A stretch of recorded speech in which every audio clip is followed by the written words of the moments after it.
Hello ಎಲ್ರಿಗೂ ನಮಸ್ತೆ. ನಾನು ನಿಮ್ಮ ಪ್ರೀತಿಯ ಚೈತ್ರ ಆರ್ದೇವಾಡಿಗ ಮಾತಾಡ್ತಾ ಇರೋದು. ಇವತ್ತು ಬಕ್ರೀದ್ ಆಗಿದ್ದ ಕಾರಣ ನಮಗೆ ಕಾಲೇಜಿಗೆ ರಜೆ ಇತ್ತು ಆ್ಯಂಡ್ ನಾಳೆ ಒಂದು ದಿನ ಕಾಲೇಜಿಗೆ ಹೋದರೆ ಆಯಿತು. ಅದಾದಮೇಲೆ ಫೇರ್ವೆಲ್ ಆದಮೇಲೆ ಮನೆಯಲ್ಲೇ ಕೂತು ಎಂಜಾಯ್ ಮಾಡ್ಬೋದು. ಅದಾದಮೇಲೆ ಎಕ್ಸಾಮ್ ಬರೆದು ಮುಗಿಸಿದರೆ ಒಂದಷ್ಟು ದಿನ ಎಂಜಾಯ್ ಮಾಡಲಿಕ್ಕೆ ಮತ್ತೆ ರಜೆಗಳು ಸಿಗ್ತದೆ. ಇವತ್ತು ಹೇಳುವಾಗಲೂ ಕೂಡ ತುಂಬಾ ಲೇಟ್ ಆಗಿತ್ತು.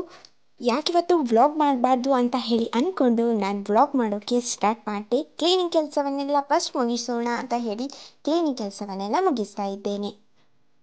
ಒಂದಷ್ಟು ಹುಳುಗಳನ್ನು ತಂದಿದ್ದೆ. ಮನಿ ಪ್ಲ್ಯಾಂಟ್ ಒಟ್ಟಿಗೆ ಒಂದು ಇಡೋಣ ಸ್ಟೈಲಿಗೆ ಅಂತ ಹೇಳಿ ಇಟ್ಟಿದ್ದೆ. ಅದಾದಮೇಲೆ ರುಚಿ ರುಚಿಯಾದ ರೊಟ್ಟಿಯನ್ನು ಸೊಪ್ಪಿನ ಸಾರಿನ ಜೊತೆಗೆ ಸವಿದೆ. ತಿಂಡಿ ತಿಂದಾದಮೇಲೆ ಸ್ವಲ್ಪ ವಿಡಿಯೋನ ಎಡಿಟ್ ಮಾಡೋಣ ಅಂತ ಹೇಳಿ ಹೊರಟಿದ್ದೆ.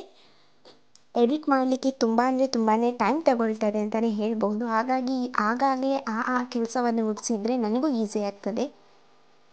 ಅದಾದಮೇಲೆ ನಾವು ಗಿಡ ನೆಡುವ ಪ್ಲ್ಯಾನ್ ಮಾಡಿದ್ವಿ. ಹಾಗಾಗಿ ಅಪ್ಪ ನಾನು ಸ್ವಲ್ಪ ಗಿಡ ತರೋಕೆ ಅಂತ ಹೇಳಿ ಬೇರೆಯವರ ಮನೆಗೆಲ್ಲ ಹೋಗಿದ್ವಿ ಆ್ಯಂಡ್ ಫೈನಲ್ ಆಗಿ ಗಿಡಗಳನ್ನೆಲ್ಲ ತಂದು ಚೆನ್ನಾಗಿ ನೆಟ್ವಿ. ಅದಾದಮೇಲೆ ಸ್ವಲ್ಪ ಮೊಬೈಲ್ ಹೊತ್ಕೊಂಡು ಟೈಮ್ ಪಾಸ್ ಮಾಡಿದೆ.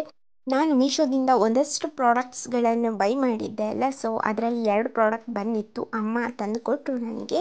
ಟವಲ್ ಡಿಫ್ರೆಂಟ್ ಕಲರಲ್ಲಿತ್ತು, ಬಟ್ ಫೈನಲ್ ಆಗಿ ನನಗೆ ನನ್ನ ಫೇವ್ರೆಟ್ ಕಲರೇ ಸಿಕ್ಕಿದೆ. ಅದಂತೂ ತುಂಬ ಅಂದರೆ ತುಂಬಾ ಖುಷಿ ಇದೆ. ಆ್ಯಂಡ್ ನನ್ನ ಕಾಟಿಗೆ ಹಾಕುವಂತಹ ಬೆಡ್ಶೀಟನ್ನು ತರಿಸೋಣ ಅಂತ ಹೇಳಿದ್ದೆ. ಸೊ ಹಾಗಾಗಿ ರಿಸರ್ಚ್ ಮಾಡಿ ಹೇಗೋ ಒಂದನ್ನು ಪರ್ಚೇಸ್ ಮಾಡಿ ಬೈ ಮಾಡಿದ್ದೆ. ಆ್ಯಂಡ್ ನಾನು ಚೀಪ್ ರೇಟಲ್ಲಿ ಒಂದೊಳ್ಳೆ ಕ್ವಾಲಿಟಿಯ ಬೆಡ್ಶೀಟನ್ನು ತರಿಸೋಣ ಅಂತ ಹೇಳಿದ್ದೆ. ಇದು ಓಕೆ ಬಟ್ ನನ್ನ ಹೆಲೋ ಕಿಟ್ಟಿ ಇರೋದ್ರಿಂದಾಗಿ ನಾನು ಹಿಡ್ಕೊಳ್ಳೋಣ ಈ ಪ್ರಾಡಕ್ಟನ್ನು ಅಂತ ಹೇಳಿದ್ದೇನೆ.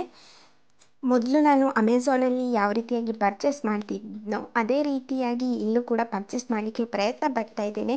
ಬಟ್ ಅಲ್ಲಿ ಚಾಟ್ನಿಂದ ಬಂದ ನನ್ನ ದುಡ್ಡಲ್ಲಿ ತರಿಸ್ತಿದ್ದೆ ಅಲ್ಲ, ಹಾಗಾಗಿ ಅಲ್ಲಿಯ ಒಂದು ರೀತಿಯ ಮಜಾನೇ ಬೇರೆ ಇತ್ತು ಅಂತಲೇ ಹೇಳ್ಬೋದು. ಬಟ್ ಆವಾಗ ಹಾಗಲ್ಲ, ಯಾವುದು ಇಷ್ಟ ಆಗುತ್ತೋ ರಪಕ್ಕ ಅಂತ ಹೇಳಿ ಪರ್ಚೇಸ್ ಮಾಡ್ತಿದ್ದೆ. ಬಟ್ ಈಗ ಹಾಗಲ್ಲ, ಯೋಚನೆ ಮಾಡಿ ಮಾಡ್ತಾ ಇದ್ದೇನೆ. ಅದಾದಮೇಲೆ ಅಮ್ಮ ಹಲಸಿನಕಾಯಿಯನ್ನು ತಂದಿದ್ದರು. ಸೊ ಅದನ್ನು ತಿಂದಾದಮೇಲೆ ಕೇಕನ್ನು ಸವಿದೆ. Okay, thank you for watching.